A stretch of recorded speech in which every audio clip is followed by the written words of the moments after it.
Stephen A. Douglas was born in Vermont in 1813. And while he grew up in Vermont, he decided he wanted to go west in order to pass the bar exam. He thought it would be much easier to pass the bar exam in some of the burgeoning territories of the United States, and so went west and landed in Illinois, the Wild West at the time. Imagine that. I grew up in Indiana. I don't even know what that would be, but passed the bar then in 1834, and then immediately went into politics. Douglas supported Andrew Jackson and became a representative of the U.S. in 1836. Became a representative of the Illinois legislature in 1836, and then served in the Illinois Supreme Court from then until 1843. In 1843, Stephen Douglas became a U.S. representative out of Illinois, new territory. And then in 1847, the legislature voted him to be their senator, one of two senators that Illinois had, and became just a great man in the Senate. Stephen Douglas was well respected and someone who was well liked by his colleagues. He was one of the few statesmen at the time. It really honed and crafted the idea of speeches and logic, and it was said that when he spoke, he drew you to himself, and he was very precise with his language. He was very focused on the things that he knew about. There's a lot of things he didn't know about. He rarely quoted classic literature, but he was very much focused on the task at hand, and very capable and able speaker and debater. Well, at the time there, in the early 19th century, there was a lot of tension in America revolving around slavery.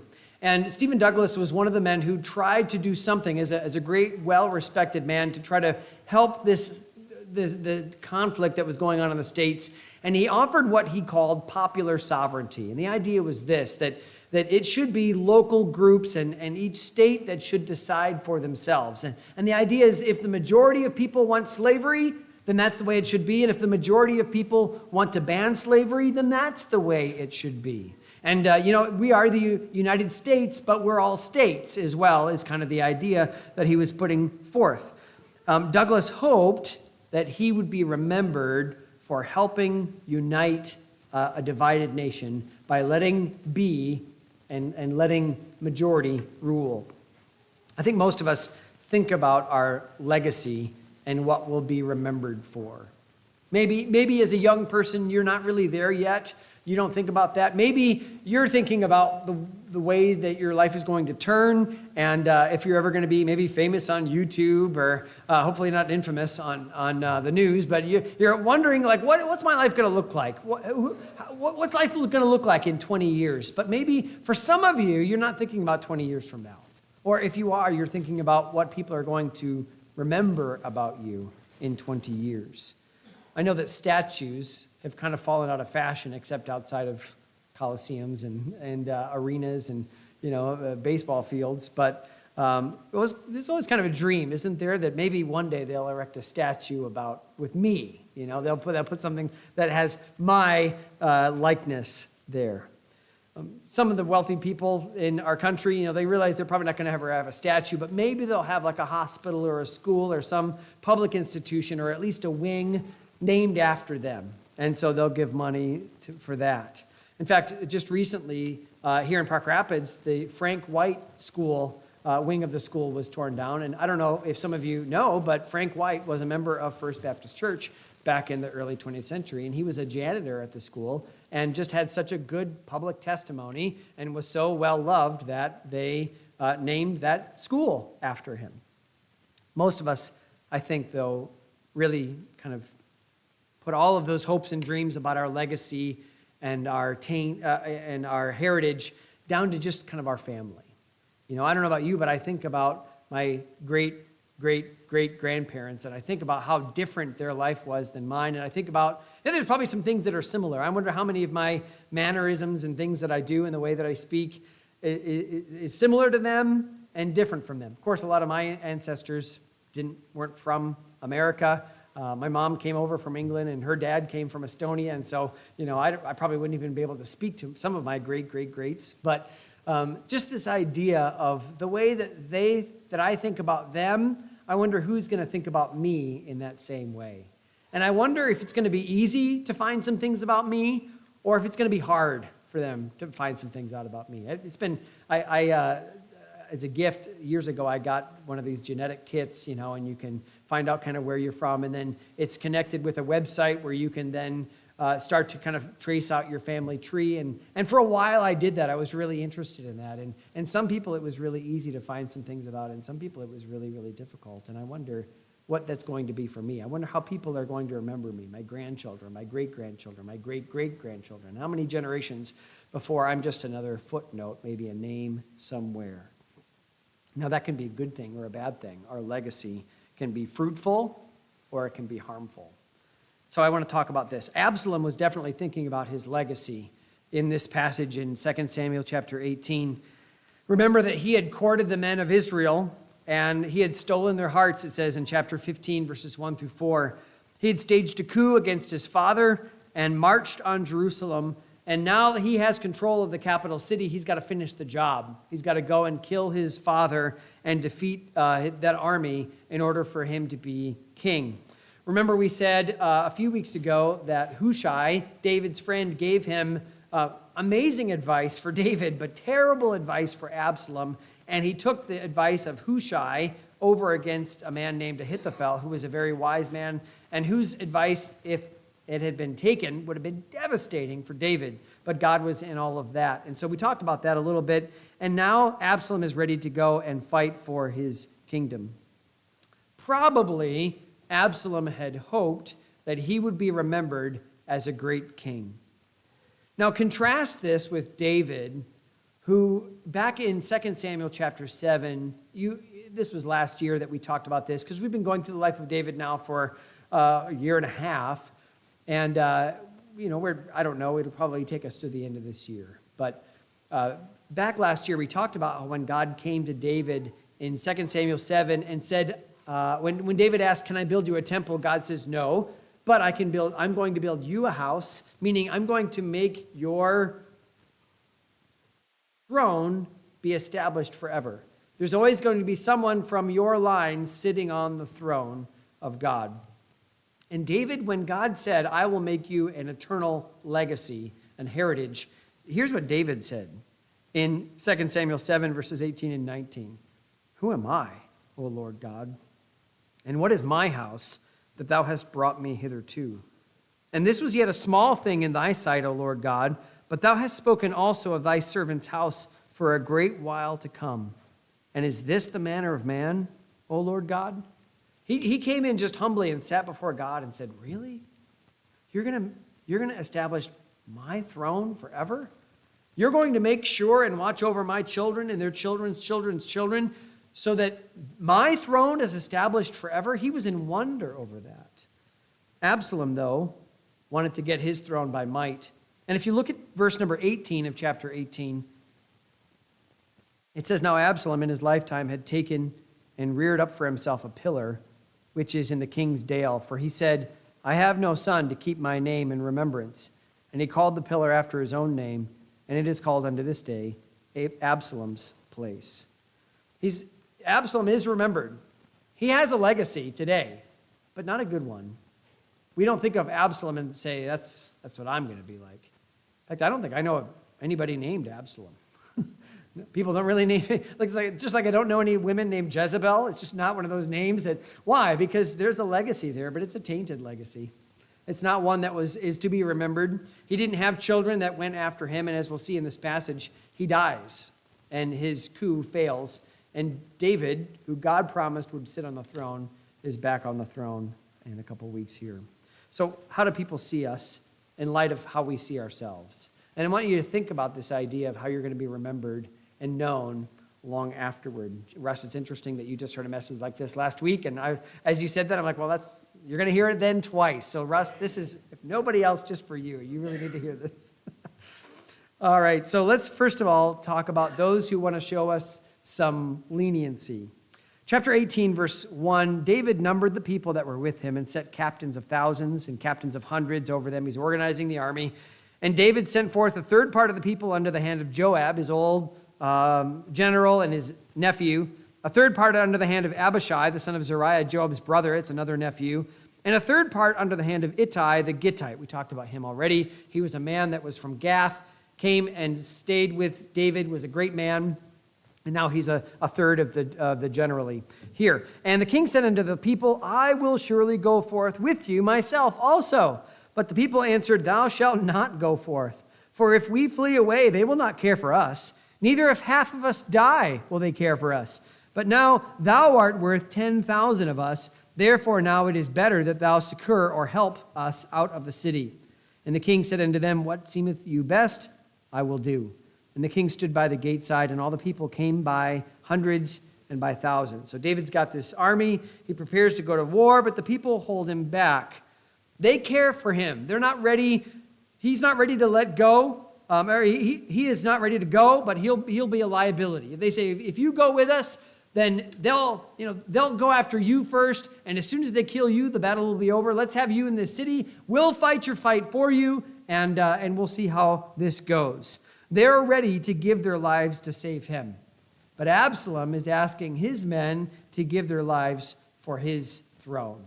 And what a difference. David's willing. He's ready to go. I'm as good as I ever was. And they're like, are you though? I mean, not really. And so they say, why don't you stay here in this city? You can help us out of the city. And we'll go and fight your battle. But still David is thinking about Absalom. And he's thinking about him in terms of leniency. He doesn't see Absalom as the enemy. Now, Absalom constitutes a great threat. But notice what David says in verse number 5. The king commanded Joab and Abishai and Ittai, saying, Deal gently for my sake with the young man, even with Absalom. And all the people heard when the king gave all the captains charge concerning Absalom. So they're in a fight for survival, but he says, but I don't want Absalom killed. I want to show him leniency. I want to see him again. He is not happy with what Absalom has done, from killing Amnon to staging a coup, now to trying to go to kill him. David is treating Absalom much better than Absalom, if he had his way, would treat David. There are those who will give you the benefit of the doubt and who are more ready to forgive. And you need to understand that that's a good thing. Your family, first and foremost, it's one of those things, isn't it? Have you ever had this where your family maybe bicker and you fight with each other? You can say kind of the worst things to each other, but then as soon as somebody else says something, then they all pile against you. Like, I can say whatever I want to my brother, but you better not say anything. Have you had that experience? Right? That's family. We fight, we quibble, but in the end of the day, we got each other's backs. And those are the people that are the most willing to give you lots of grace and lots of forgiveness and lots of chances. I think the same thing goes for people in your church. People in this church, if you sin, it's not like we have to keep all of that hidden, because there's a church full of people who, if you slip up in some way, if you sin against God, the Bible says in Galatians 6, you who are spiritual, restore such a one in the spirit of meekness, considering thyself, lest thou also be tempted. And the idea is this, that if somebody in the church sins, we ought to not just say, well, sin is not a big deal, but we ought to, we agree that sin is a big deal, but we're glad that you're coming back. So that's a good thing. There are people in your life that are willing to forgive you and are willing to hold you accountable, yes, but also give you leniency and grace. David knows that Absalom is wrong, but he wants to see him again. There's that love. So let me say, as you're thinking about your legacy, there are people who are going to want to whitewash your legacy, and that's a wonderful thing. So don't get so hung up sometimes on the things that you haven't done, because there are people who are willing to help you in that, how you're going to be considered. Thinking about Stephen Douglas. Stephen Douglas saw that states were being admitted to the Union. The 19th century was a time of great expansion in America as the Wild West was more populated, and as the nations kept getting added, or states kept getting added and added. But there was tension because there was a question of if these states that were being admitted to the Union would be free states or slave states.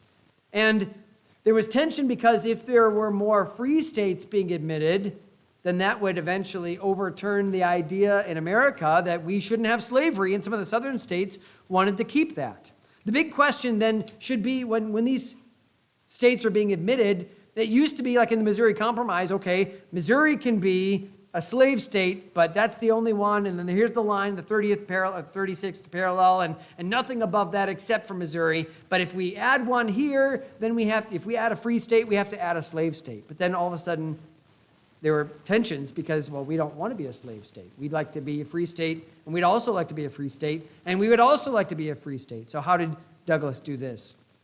He helped repeal the Missouri Compromise and said, well, we're going to let each state decide. Now, there were two states that were going to be admitted, Kansas and Nebraska, and so he helped bring about the Kansas-Nebraska Acts of 1854. And Stephen Douglas worked with a man named Jefferson Davis a senator, to bring this about, to let them vote for themselves. And the hope was, again, to quell these tensions between the North and the South. But instead of that being a solution, what happened instead is thousands of people started moving to Kansas. People from the South, we got to make this a slave state. And people from the North, we got to make this a free state. And it wasn't just people moving there, but it was people actually fighting. It was eventually called Bleeding Kansas because so much fighting was going on over whether this state would be free or slave, and that would impact the rest of the nation.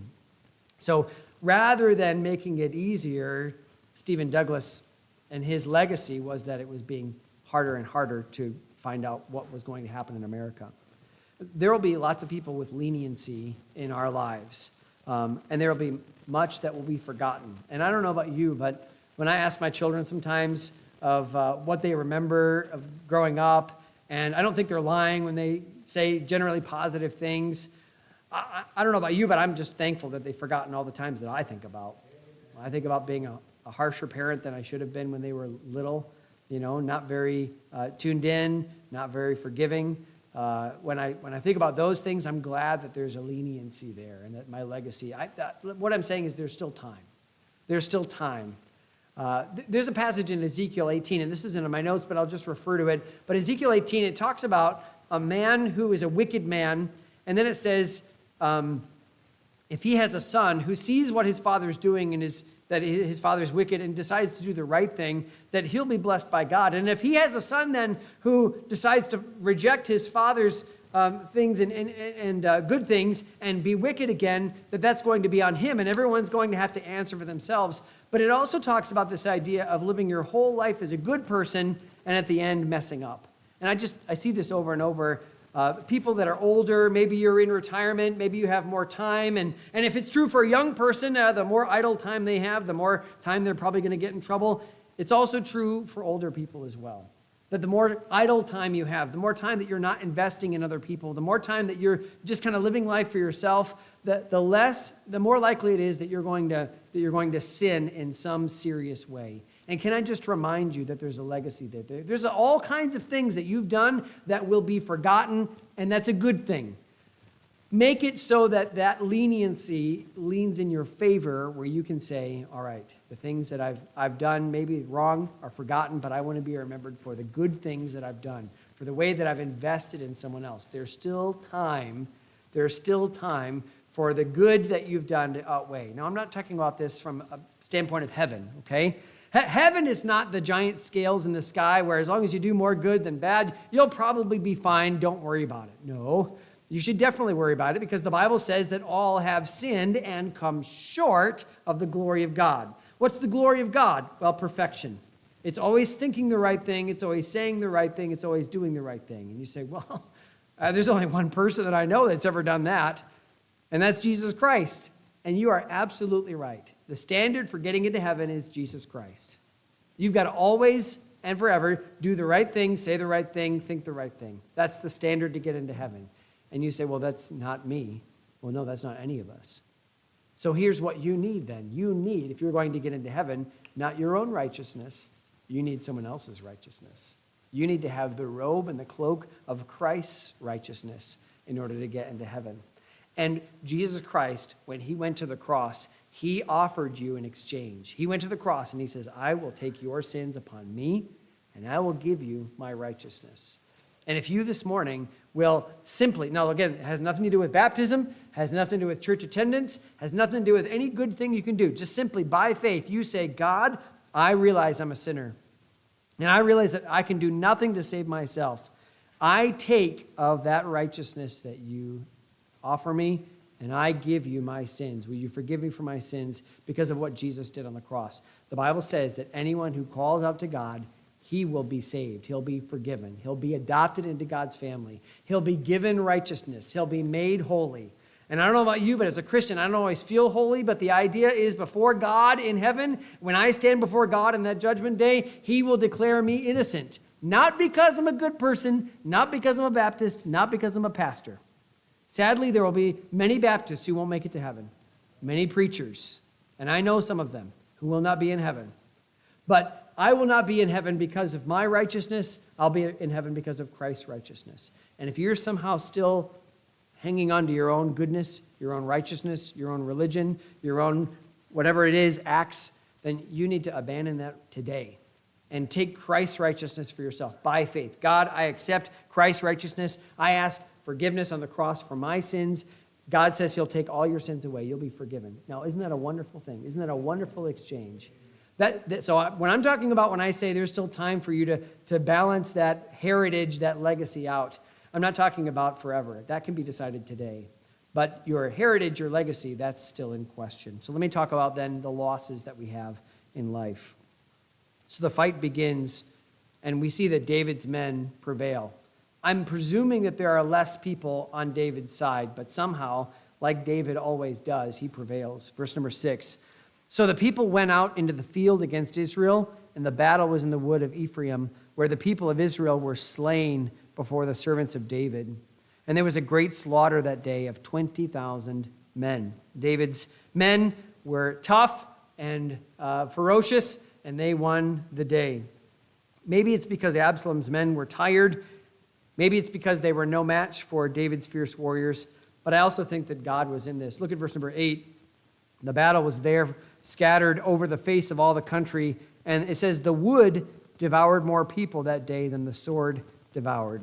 And there's a lot of different commentators on what this meant. It probably just meant that it was so thick that a lot of people got lost, got hung up. They were wounded and they couldn't get to help fast enough. Maybe they fell into a pit or tripped over a stump. We don't know exactly what that means, but I mean just that they were in this wooded area and the men of Israel were falling and more people died that way than they died by the sword. Absalom sees that he's losing. In verse number 9, Absalom met the servants of David, and Absalom rode upon a mule, and the mule went under the thick boughs of a great oak, and his head caught hold of the oak, and he was taken up between the earth and the heaven and the earth, and the mule that was under him went away. As he does, he's caught in this tree, and as Absalom's hanging there, he must know that his plans were coming to an end. I don't know what this looked like. You know, there's pictures that I have as a child. Remember, he said he had long hair and it was like really thick. So I don't know if that got tangled in a branch. It says his head was caught, so maybe he caught a branch or something, but he's stuck in this tree and he can't get out. Just imagine him trying to hang there and say, this is not good. I'm stuck and my mule is gone and my men are all losing. And he's at the mercy of whoever comes along. We have many chances to make a legacy or make a difference in our lives. But often there's one off-ramp that you're going to meet at some point that can ruin the rest of your life. There was a chance maybe for Absalom to win, but as soon as now he's in this tree, there's no more chances for his legacy to be anything more than what it's going to be. And there was an off-ramp that he had at one point. He maybe could have said, you know, I don't like what's happened with my sister Tamar and what Amnon's done, and that my father hasn't done a thing about it, but I'm going to trust in the sovereignty and the righteousness of God to handle this. But instead, he took the off-ramp to go and kill his brother. And when he came back into the good graces of David, he could have said, I will be a faithful servant. All is forgiven. I'm glad for the fresh start. I'm just going to faithfully serve my king. But instead, started to stage a coup. He went off that off-ramp. And it could have been that even after he came into Jerusalem, he could have said, let David come to me.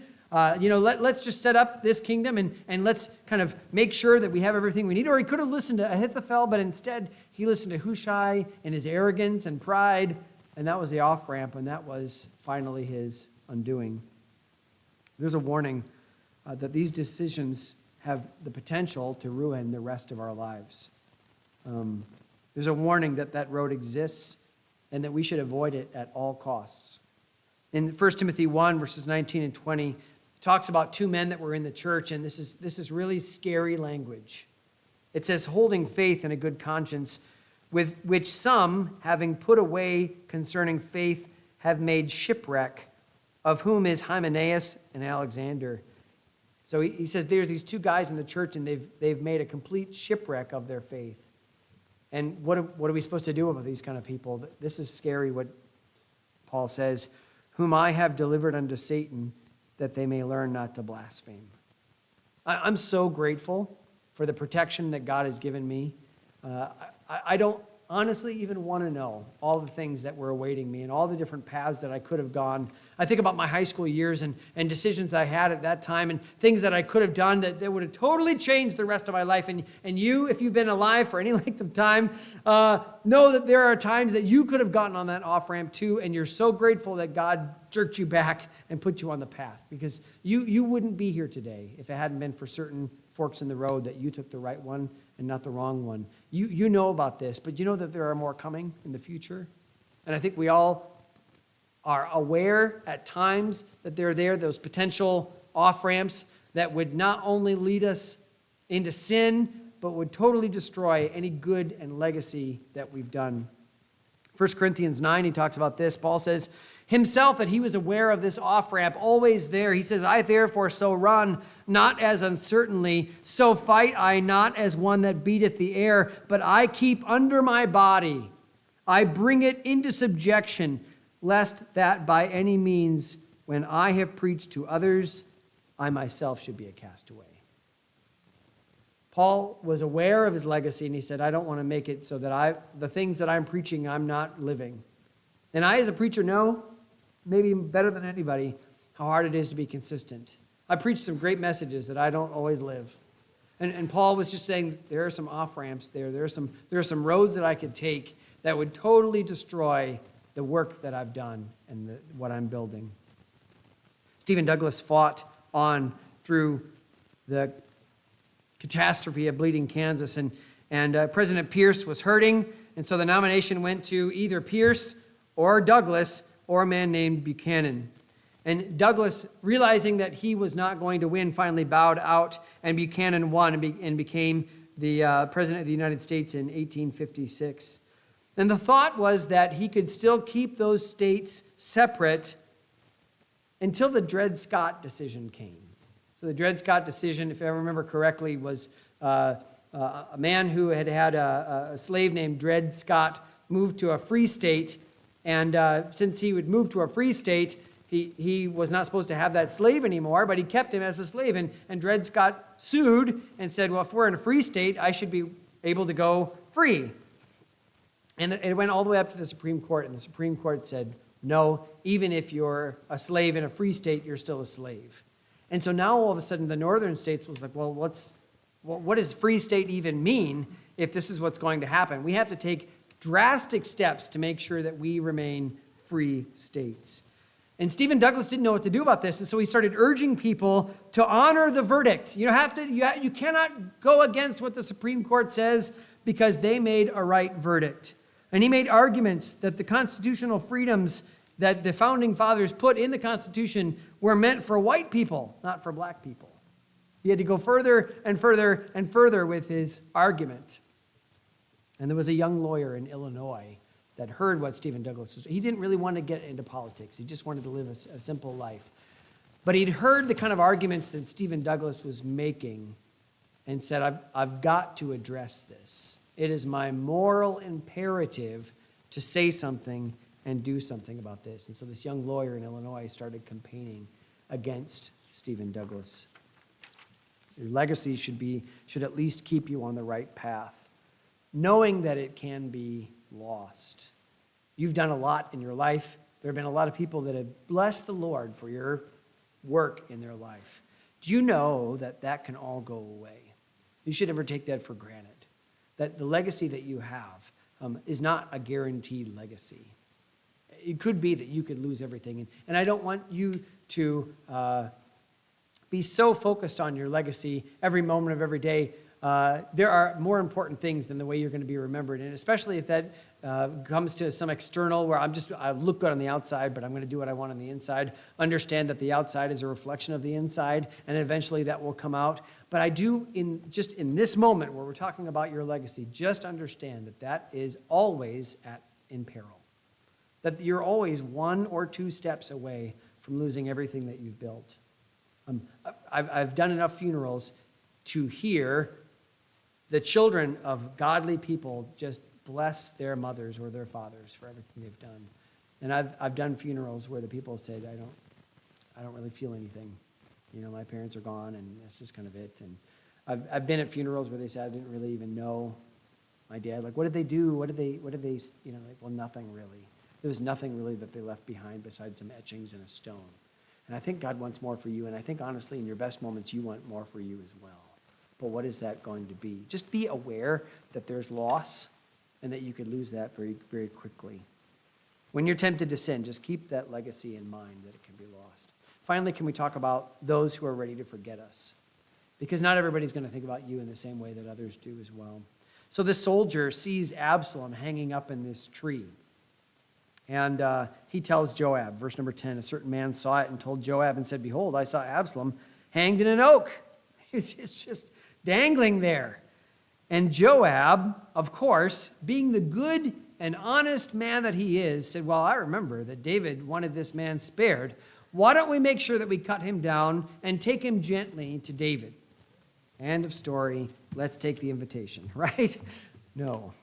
Verse 11, Joab said unto the man that told him, and behold, thou sawest him, and why didst thou not smite him there to the ground?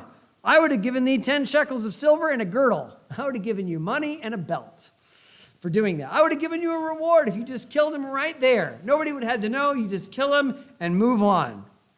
He sees that Absalom needs to die. He's disagreeing with his king. His king says that man needs to be set free and acted with leniency. And Joab says, no, this is a dangerous guy.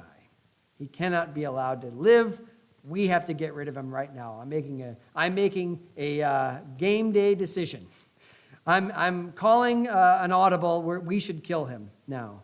Now the man protests in verse 12. The man said unto Joab, though I should receive 1,000 shekels of silver in mine hand, yet would I not put forth mine hand against the king's son. For in our hearing the king charged thee and Abishai and Ittai, saying, beware that none touch the young man Absalom. He's like, are you crazy? I heard what the king said. You heard what the king said. I'm not going to do that. In verse number 13, otherwise I should have wrought falsehood against mine own life. For there is no matter hid from the king, and thou thyself would have set thyself against me. You know what he says? He said, if I would have done that, you would have thrown me under the bus. You wouldn't have given me money. You would have been like, I don't know what that guy was doing. He just killed him. We all said we weren't going to do it, but that guy. He's like, I know what you would have done, Joab. And Joab in verse 14, he says, I may not thus tarry with, I don't have time for this. I'm not going to bother with this anymore. I got stuff to do. I got people to kill. I got bodies to pull out of oaks or whatever. So he goes, and in verse number 14, he took 3 darts in his hand and thrust them through the heart of Absalom while he was yet alive in the midst of the oak. And 10 young men that bare Joab's armor compassed about and smote Absalom and slew him. His men finish Absalom off. Verse 16, Joab blew the trumpet. The people returned from pursuing after Israel, for Joab held back the people. He says, hey, it's over. Absalom's dead. Let's blow the trumpet. Let's stop pursuing. Let's stop killing. We can still salvage some of the army that Absalom took. They're going to be our army now. Some of these men Joab had commanded. He said, I want them back. Let's stop this. And in verse number 17, they took Absalom and cast him into a great pit in the wood and laid a very great heap of stones upon him. And all Israel fled, everyone to his tent. He dumps the body in the woods and covers it with rocks like Achan. Like someone who is forgotten. Like someone who doesn't deserve to be interred. He doesn't deserve to have any kind of memory for him at all. Why did he do that? I think Joab saw Absalom as a threat that he just couldn't live with. We know that most people will forget a majority of what we've done. And again, you can't be so, hung up on your legacy where because, isn't it true that there's just a lot of mundane things that we do throughout the day? You're brushing your teeth, and you're like, I wonder what people are going to think about me brushing their teeth. They're not. They're not. You're going to go to work, and you're going to, Josh isn't here. You're going to cut grass, and you know what's going to happen in a month? You're going to probably cut that grass, a couple more times. And so I know that, you want to do the best you can with whatever work you're doing, and that's great. You ought to do that. But legacy is a lifetime of those things. But just understand that most people are going to forget a lot of things that you do, and that's okay too, right? Many of us won't be known at all. Like I said, I've tried to find information on my ancestors, and it's really hard to do. I could go to a gravestone, but some of the graveyards, I don't even know where I would go to find some of my ancestors. It's sad to me, being more a sentimental person, when all of those things are kind of just discarded. We were at the dump throwing some stuff away, and we were in that big, the shed where there's the huge pile, and they got the guy with the crane and the mattress, and he's sopping everything up, and I just think, I'd love to do that for a half an hour, just as... But anyway, I'm there, and off to the side, somebody had just dumped a bunch of stuff, and in that stuff were photo albums. Piles of them. And you look, I curious person, so I just had to look through it a little bit and look at all these photo albums. And this represents not only a lot of memories, but someone took a lot of time to put these photo albums together. And don't you know that probably some people thought to themselves, this is going to be a great thing for my kids someday. They're going to want to take these photo albums and look through them and remember all these things. And as soon as they're dead, you know what the kids have done? They've just thrown everything away. And that's hard for me to think about. When my mom passed away, my dad said, is there anything of hers that you want? And I was thinking, he's like, do you want some of her coats and clothing? I'm like, not really. But I want her Bible and I want her teacup. It's okay for me to have just a few things. But there's a lot of things that my mom did in life that are just gone and forgotten. And it's okay to remember that. But it's also then, okay, so how can I be remembered? If most of the things I'm doing are going to be forgotten, then how can I be remembered? How can I think about a legacy? The truth is, I think that a legacy, a real legacy, if you want to really be remembered, it requires something extraordinary. It requires something more than just the humdrum day-to-day, which we all have to do. We all have to do those things. Vacuum the floor, you'll have to vacuum it again. Make a meal, you're going to have to make another one. I get all of that. And not every meal can be the best meal anyone's ever had. Not every sermon is the best sermon everyone's. I get all of that, all right? But in order for you to be remembered, you have to do something outside of the ordinary. And that is probably going to take some sacrifice on your part. It has to be more than just the normal life that everyone knows. Back to Stephen Douglas. Stephen Douglas ran for Senate in 1858, and he was challenged by this young lawyer out of Illinois, a man named Abraham Lincoln. Lincoln made slavery the number one platform and preached a message, made a speech that's now called the House Divided speech. He said, listen, this is not just something that we can ignore. This is going to come to a head. It's going to be something that we have to decide. And to pretend like we can just keep going the way we're going is foolishness. It's going to get bad, and it's going to get bad sooner than later. He said this, I do not expect the Union to be dissolved. I do not expect the house to fall, but I do expect it will cease to be divided. It will become all one thing or all the other. Douglas said Abraham Lincoln is calling for war. He's stoking the fires of war. And Abraham Lincoln was saying the war is coming. It has to come because we're going to be all of one or all the other. We can't keep going on such an important issue as slavery, on life. We can't keep going the way that it's going. Douglas would campaign in a city, and Abraham Lincoln would come the next day and do another speech going against everything that Douglas just said. And Douglas was tired of this, and so he finally accepted a series of debates against Lincoln. So fine, this is the way it's going to go. You speak for an hour, I have a 90-minute rebuttal, and then you have a half an hour at the end to be able to speak. So we both get 90 minutes, but it's divvied up, and we'll switch off and on. And so they had these debates all throughout Illinois. And Douglas kept trying to say that the people, if they're good, will eventually vote against this. If we just let things go long enough, people will eventually come to find that slavery is bad and our country will finally accept this. Lincoln said, it doesn't matter if the majority, we should not think that might or the majority makes right. We need to say that this is a moral evil, and we need to say that right makes might. And even if we're on the losing end, we have to stand that life is important and that all men are created equal, just as the founders intended. Douglas said that the founding fathers didn't see blacks as all men, that all men were created equal, and so we shouldn't either. There was a blank check that was not cashed when the Constitution was written, and Madison and others even knew this when they wrote it. They said, we can't do anything about slavery now, but future generations. And Stephen Douglas said, well, there's a reason that they didn't include blacks in that, all men. And Lincoln came and said, no, we believe that it's all men. He said this, it is the eternal struggle between these two principles, right and wrong, throughout the world.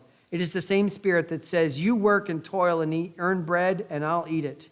No matter in what shape it comes, whether from the mouth of a king who seeks to bestride the people of his own nation and live by the fruit of their labor, or from one race of men as an apology for enslaving another race, it is the same tyrannical principle.